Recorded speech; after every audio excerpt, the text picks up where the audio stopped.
कांग्रेस नेता रणदीप सुरजेवाला ने हरियाणा सरकार को घेरते हुए आरोप लगाया कि प्रदेश में सड़कों की हालत बेहद खराब है और आम जनता परेशान है।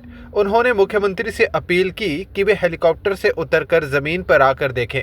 वहीं इस बयान पर तीखी प्रतिक्रिया देते हुए हरियाणा के पूर्व मंत्री असीम गोयल ने कांग्रेस पर ही पलटवार किया। उन्होंने कहा कि कांग्रेस के शासनकाल में विकास ठप था, जबकि वर्तमान सरकार लगातार सड़कों और इंफ्रास्ट्रक्चर को बेहतर बनाने में जुटी हुई है।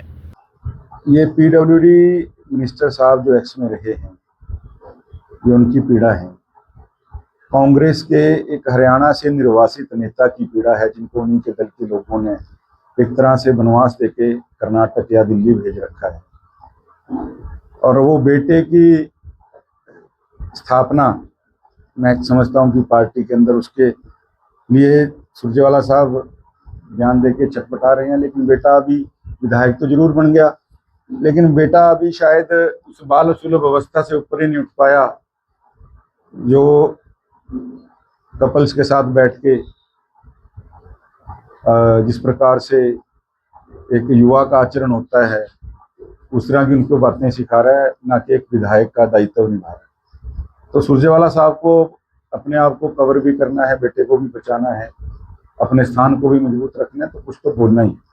सुरजेवाला साहब को जरूर कहूँगा कि नायब सिंह सैनी जी एक साधारण परिवार से, किसान परिवार से, एक सैन्य कर्मी के और एक छोटा गांव से भी छोटा, हम यहाँ माजरा बोलते हैं, माजरे से उठ के उन्होंने एक बूथ के कार्यकर्ता से लेकर आज हरियाणा ही नहीं, आज पूरे भारत के अंदर जो अपनी एक पहचान बनाई है, वो पहचान इन बड़े बड़े जो लोग, मैं कहूँगा कि जो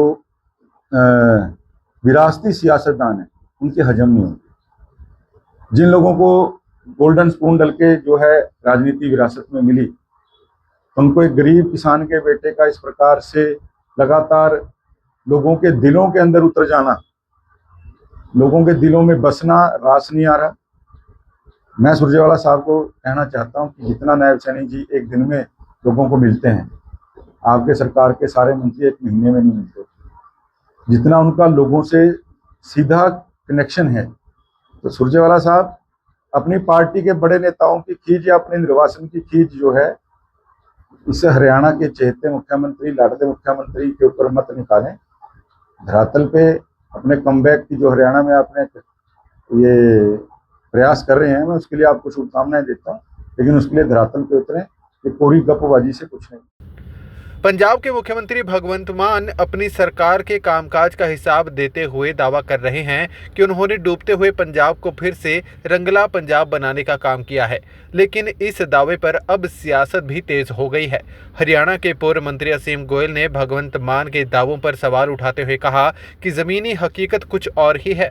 उन्होंने कहा कि पंजाब आज भी कई समस्याओं से जूझ रहा है और केवल दावों से हालात नहीं बदलते। भगवंत मान जी शायद रात के 8 बजे और सुबह के 8 बजे का अंतर भूल के होंगे जब उन्होंने बयान दिया। मैं नहीं समझता रंगले पंजाब को उन्होंने डूबता हुआ पंजाब बनाने का काम किया है।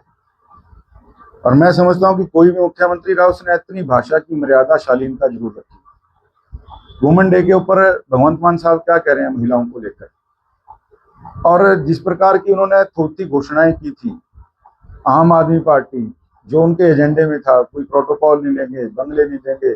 आज सबसे ज्यादा प्रोटोकॉल अगर इस पंजाब के इतिहास में लगा है इन लोगों ने। जो बात इन्होंने की उससे बिल्कुल थोथली बात करते हैं, बिल्कुल उल्टी बात करते हैं लोगों का ध्यान भटकाने के लिए।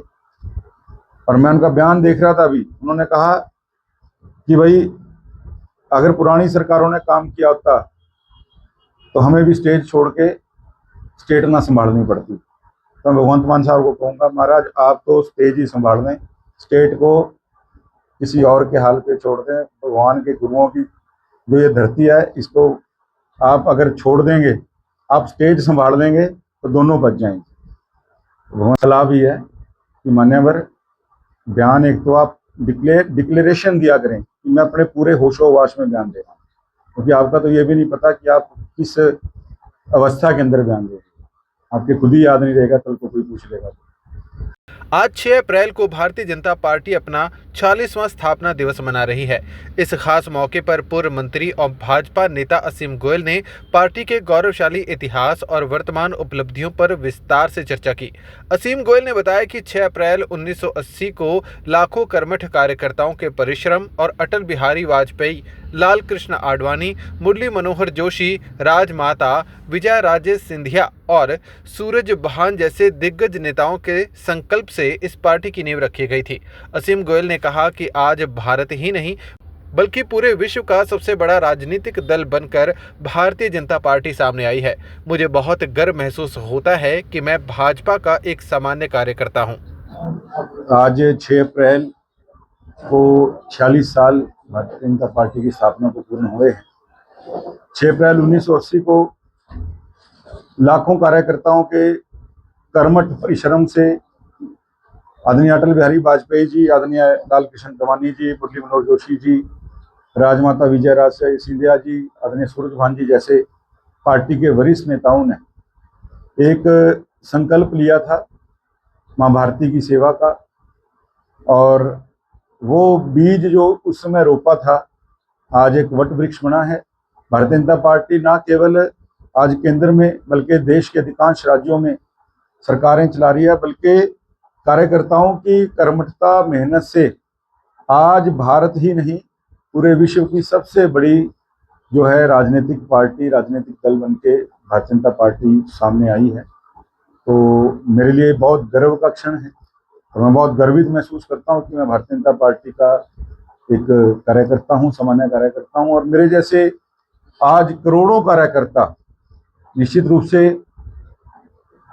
भारतीय जनता पार्टी के सदस्य होने पे गर्व भी महसूस करते हैं और इसी प्राणपन से, तन मन धन से भारतीय जनता पार्टी के विचारों को आगे ले जाने के लिए हम सब लोग लगे।